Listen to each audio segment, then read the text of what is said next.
Assalamualaikum warahmatullahi wabarakatuh. Bismillah, walhamdulillah, wassalatu wassalamu ala rasulillah wa ala alihi wa ashabihi wa mawalah. Wala hawla wala quwata illa billah. Wala hawla wala quwata illa billah. Wala hawla wala quwata illa billah. Tidak ada daya dan kekuatan kecuali dari Allah. Para jamaah rahimani wa rahimakumullah, kembali kita melanjutkan kajian tafsir surat Al-A'raf. Yang lalu sedang membahas ayat 199. A'udzu billahi minasyaitonir rajim.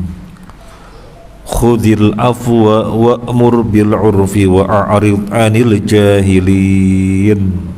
Jadilah pemaaf dan suruhlah orang mengerjakan yang ma'ruf serta jangan pedulikan orang-orang yang bodoh. Khudhil afwa, jadilah pemaaf. Sudah kita bahas cukup panjang lebar pada pertemuan yang lalu. Kemudian wa'mur bil 'urfi, perintahkanlah kepada yang ma'ruf, kebaikan diperintahkan, jangan sampai tidak memerintahkan, malah memerintahkan kepada kebaikan, mencegah dari kemungkaran atau amar ma'ruf nahi munkar. Itu adalah satu dari antara ucapan yang baik. Allah menyatakan ucapan yang baik hanya 3. La khaira fi katsirin min najwahum illa man amara bis shadaqatin aw ma'rufin aw islahin bainan nas. Tidak ada kebaikan pada perbincangan mereka kecuali orang yang menyuruh sedekah, orang yang beramar ma'ruf nahi munkar, dan yang mendamaikan saudaranya yang berselisih. Jadi pembicaraan perkataan yang baik ada 3 ini. Nyuruh kepada nyuruh sedekah, ngajak sedekah, beramar ma'ruf nahi munkar, dan mendamaikan pihak-pihak yang bertikai. Nah, memerintahkan kebaikan adalah salah satu dari 3 ini. Kemudian yang ketiga, wa'rid 'anil jahilin, berpalinglah dari orang yang bodoh. Gak usah digubris itu orang bodoh, karena hanya akan memperkeruh suasana hanya dibikin runyam, bukannya selesai malah gaduh. Makanya gak usah digubris, gak usah direwes. Walamma kana labudda min adiyatil jahil, amara Allah Ta'ala ayuqabila al-jahila bil-i'rad anhu wa adamu muqabalatihi bi jahlihi. Faman adaka biqawli aw fi'lihi la tu'dhihi, wa man harramaka la tuharrimhu, wa man qata'aka fasilhu, wa man zalamaka fa'dil fihi. Yang namanya orang bodoh pasti perilakunya, ucapannya menyakitkan kita, pasti. Itu pasti. Pengertian orang bodoh itu apa? Pengertian orang bodoh, orang yang berucap, bertindak tanduk, tidak didasarkan pada ilmu. Itu bodoh. Itu bodoh. Orang semacam ini ketika direspon, ketika direwes, mesti akan gak karu-karuan. Maka Allah perintahkan wa'rid 'anil jahilin, berpaling dari orang bodoh. Gak usah ngerewes orang bodoh. Kalau dia menyakiti kamu, mungkin dengan ucapannya, mungkin dengan perbuatannya, jangan balas menyakiti.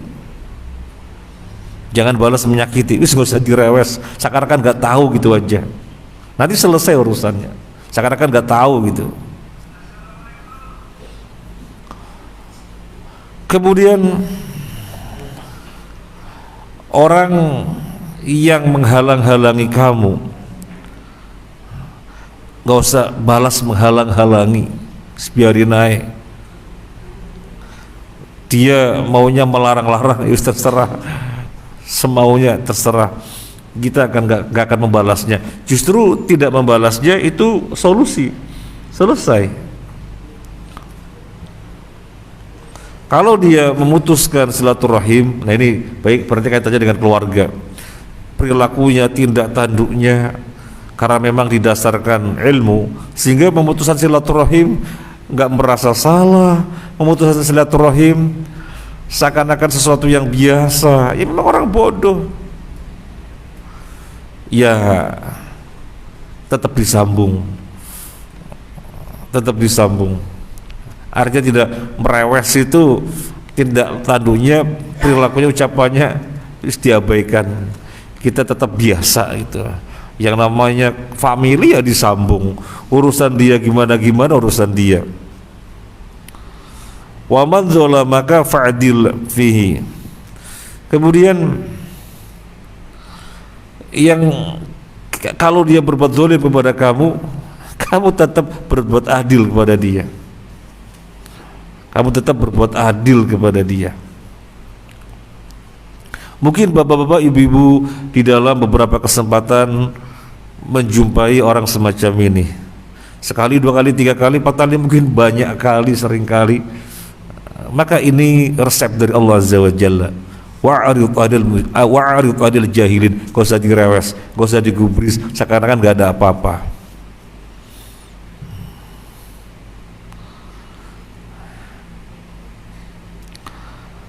Ya misalnya pernah terjadi, sekedar cerita, kereta zaman ketika itu bukan kereta zaman sekarang. Kalau kereta zaman sekarang itu rapi, yang namanya naik kereta ya pasti ada tiket. Kalau nggak ada tiket nggak mungkin naik kereta.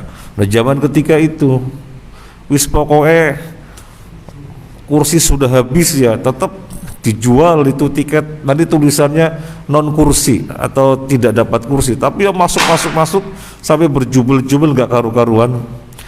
Ada orang yang semaunya sendiri, nggak peduli sekitar, semaunya sendiri. Kalau kita ladenin nggak karu-karuan gitu ya, ya sudah seakan-akan nggak ada apa-apa. Tidak berhenti di situ.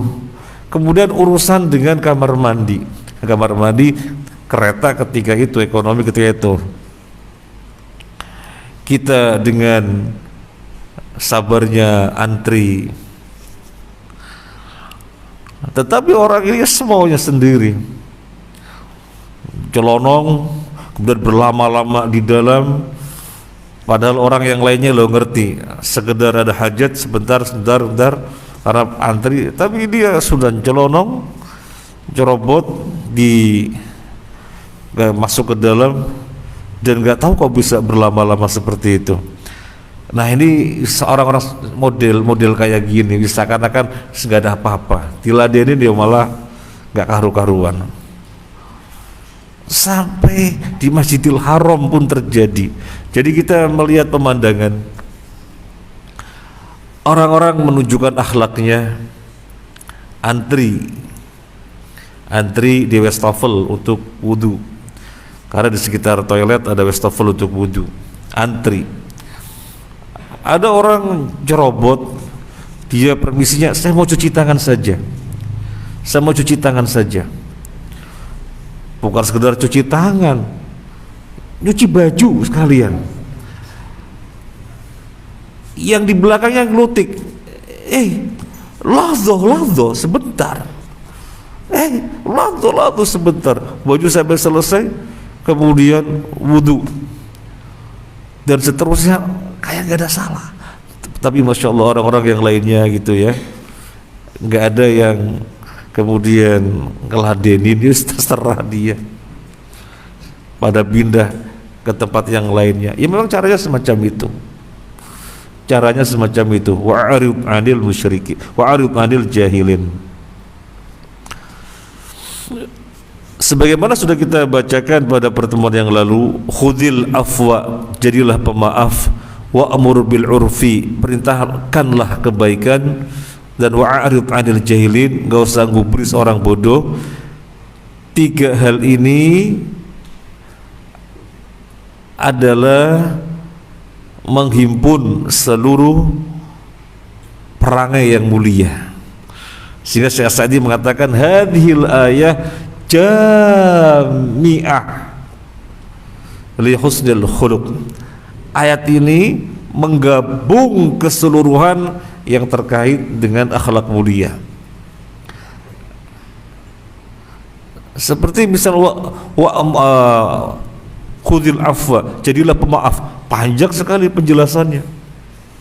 Termasuk jadilah orang yang mudah, orang yang gampangan, sehingga orang-orang senang bermuamalah dengan kita. Temui si fulan, oh iya siap, nggak akan malas-malasan. Temui si fulan, enggak malas, orang yang susah, orang yang ruwet. Nah, enggak begitu. Itu makna khudil afwa. Jadi gampangan, mudah, selama tidak menyelisih syariat, mudahkan saja. Jadi gampangan, mudah. Ini pengertian khudil afwa. Terkait dengan ayat ini ada kisah ya. Artinya ada kisah yang terkait dengan ayat ini, yaitu zaman Umar bin Khattab menjadi Amirul Mukminin, khalifah yang kedua, menggantikan Abu Bakar As-Siddiq radhiyallahu an. Hadisnya ada dalam Bukhari dari Ibnu Abbas radhiyallahu an. Qadima Uyainah ibnu Hisnin fanazala ala ibni akhihi Al-Hur bin Qais. Ibnu Abbas menceritakan ada orang datang ke Madinah. Namanya siapa? Namanya Uyainah bin Hisnin. Dia singgah atau tinggal di rumah anaknya saudaranya, di rumah keponakannya. Wakan namanya Al-Hur bin Qais. Wakana minan nafar alladzina yudnihim Umar radhiyallahu an. Keponakannya ini yang bernama Hur bin Qais itu salah satu dari majelis suraunya Umar bin Khattab radhiyallahu an. Majelis surau, majelis tempat di situ Umar bin Khattab mengajak musyawarah. Wa kana al-qura ashab majlis Umar radhiyallahu an wa musyawaratihi kahulan kanu aw syubbanan. Semua yang tergabung dalam majelis suraunya Umar bin Khattab radhiyallahu an itu hafal Quran semuanya, hufadz, baik yang tua ataupun yang muda. Jadi enggak semuanya tua, ada yang muda juga. Semuanya hafal Al-Quran. Ini majelisnya Umar bin Khattab, tempat beliau mengajak musyawarah terkait berbagai persoalan. Faqala Uyainah libni akhihi ya ibna akhi laka wajhun inda hadzal amir fasta'din li alaihi. Uyainah bin Hisn mengatakan kepada keponakannya, Hur bin Qais, ente kan memiliki tempat tersendiri karena ente termasuk satu dari majelis suraunya khalifah. Tolong dong mediasi saya agar bertemu dengan khalifah.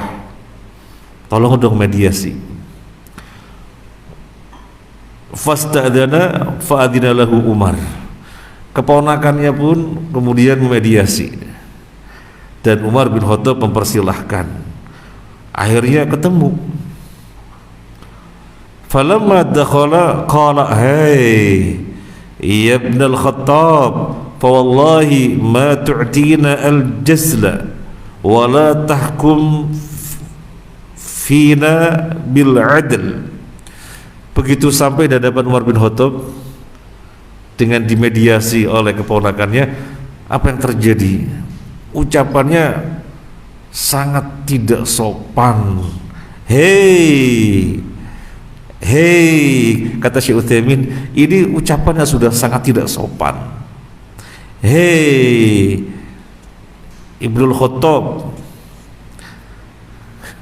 hei Ibnul Khattab, sangat tidak sopan. Padahal rakyat biasa kan bisa ketemu Umar bin Khattab di tempatnya karena dimediasi.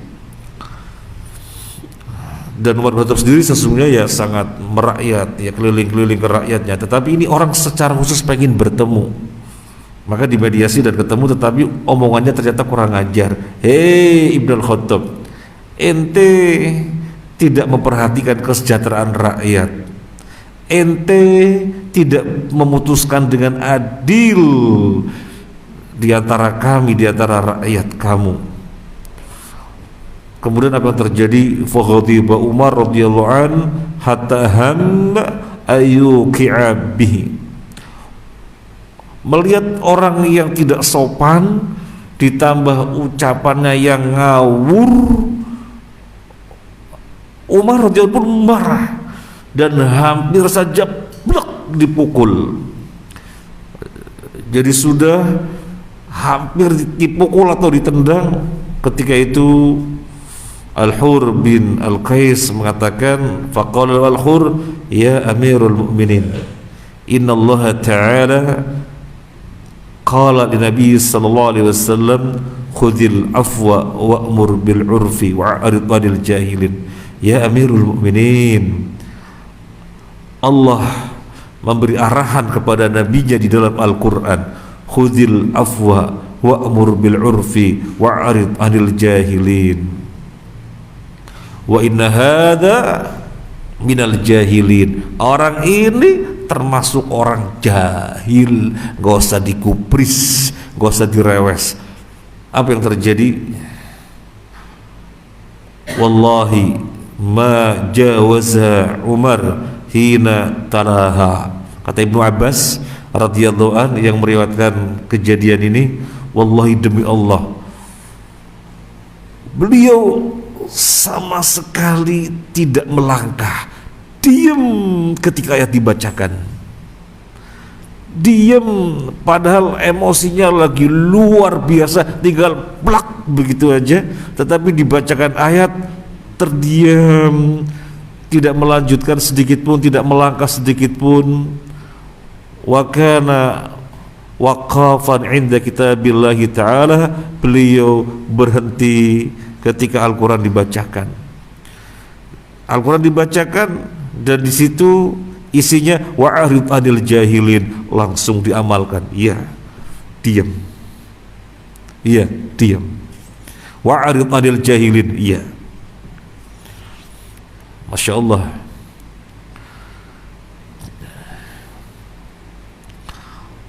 Dari hadis ini menunjukkan bahwasanya memang ayat ini terkait dengan akhlak. Salah satu dari yang tiga itu dalam ayat ini wa'arid 'anil jahilin. Maka ketika dibacakan wa'arid 'anil jahilin, ya sudah diam. Berarti kayak membalikan tangan. Awalnya begini, langsung begini. Itu kan sebenarnya sesuatu yang susah. Coba kita bayangkan bagaimana kejiwaan kita ketika emosi tingkat tinggi dan tinggal ngantem plak gitu saja, ada orang ngomongin wa'arid 'anil jahilin. Ya sabar Mas, tapi ada batasannya. Nah, kita bisa bilang begitu. Ini orang kurang ajar. Jadi bisa jadi seperti itu. Tetapi Umar bin Khattab meskipun jagoan sedemikian rupa, karena pegulat, tarung. Tapi ketika masuk Islam, perubahannya luar biasa. Emosi bisa dikendalikan. Nah, inilah ketika ayat-ayat Al-Quran benar-benar menjadi obat. Dari kisah tadi ada pelajaran lain yang penting juga untuk kita ambil. Apa? Bisa enggak ya kita lagi berbuat apa keliru, dibacakan ayat yang berkaitan dengannya, oh iya, langsung berhenti. Lagi berbuat apa keliru, lagi berbuat apa suatu kesalahan, langsung dibacakan ayat, dibacakan hadis, oh iya, langsung menyadari.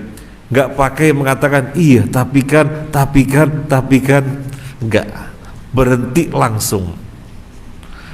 Seperti Fudail bin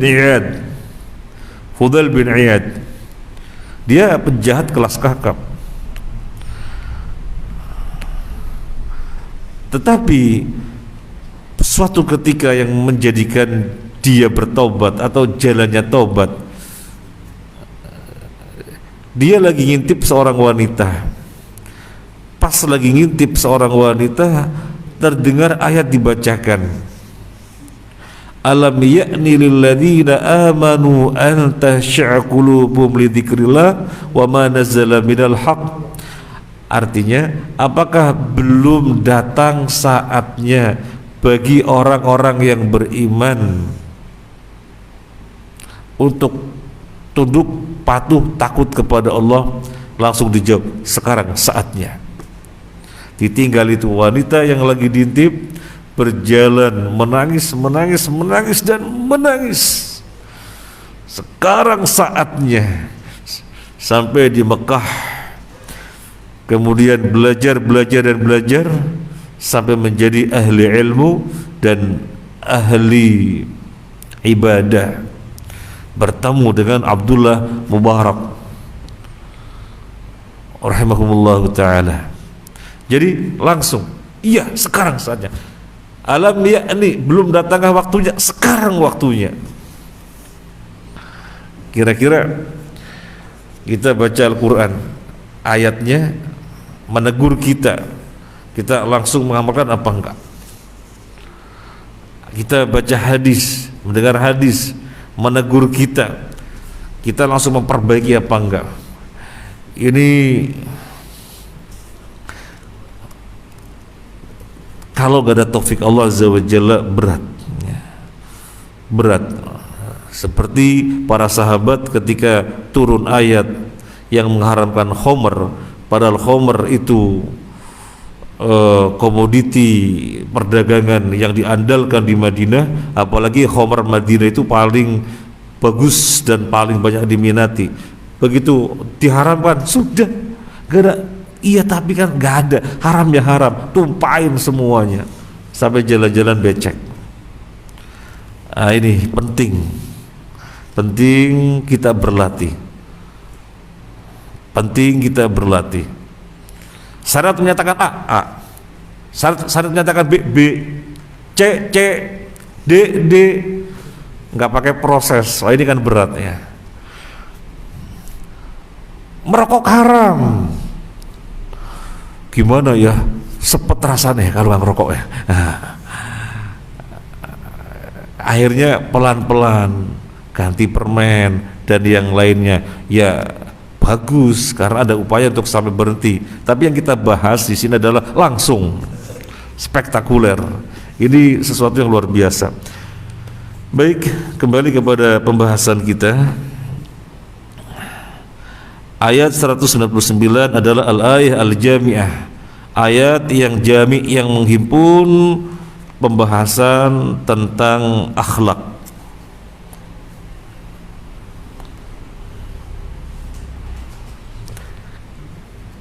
Kira-kira akhlak itu sepenuhnya pembawaan yang Allah sudah anugerahkan, atau ada jenis-jenis akhlak yang belum ada pada kita sehingga kita memunculkannya dan menguatkannya? Jawabannya dua-duanya. Jawabannya dua-duanya. Akhlak itu ada kalanya sudah ada pada diri kita, sehingga dalam keadaan bagaimanapun, kayak apapun, dimanapun, pasti akhlak yang mulia itu muncul dengan gampangnya. Soalnya sudah Allah anugerahkan dan menyatu dengan kita. Tapi ada akhlak-akhlak tertentu yang belum ada pada kita karena Allah belum anugerahkan. Nah, akhlak-akhlak yang demikian berarti kita harus mengupayakannya. Sehingga kata Syekh Utsaimin rahimahullah ta'ala, akhlak itu ada dua macam. Yang pertama adalah toba'.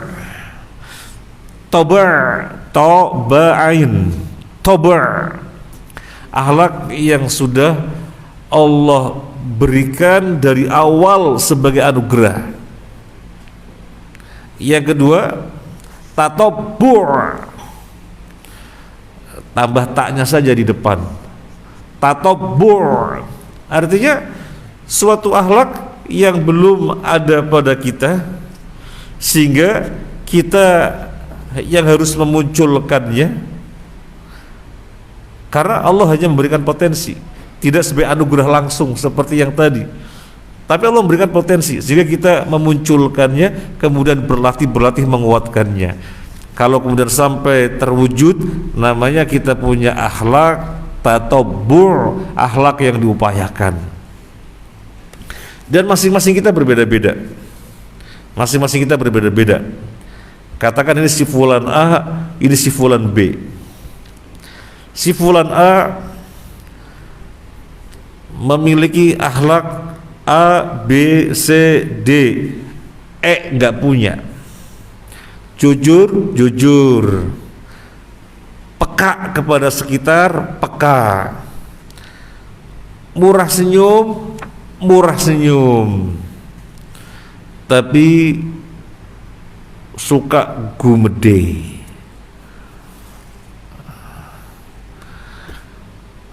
Nah, si B suka gumede enggak. Jujur, murah senyum, tapi peka sosial enggak. Jadi berbeda.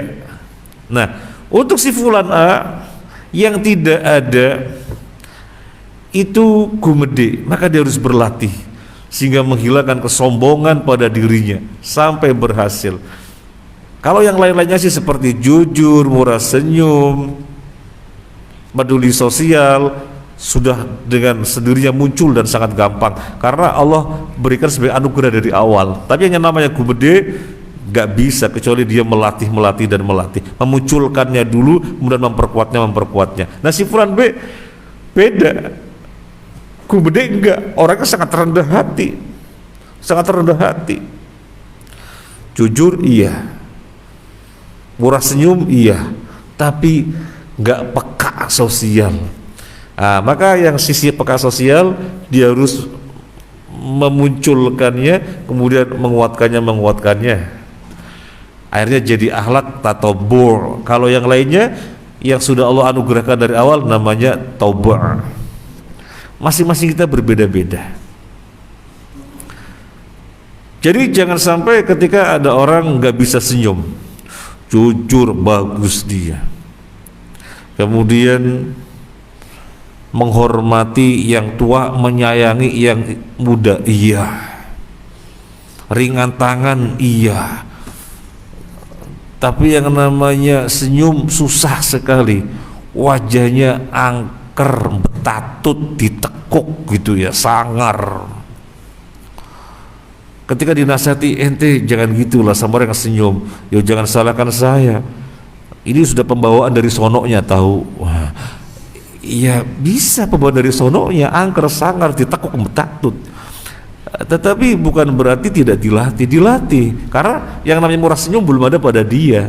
Nah, si fulan yang lainnya murah senyum, sangat murah senyum, tetapi barangkali sisi kejujuran enggak, maka sisi kejujuran dia pernah berlatih. Akhlak itu seperti itu.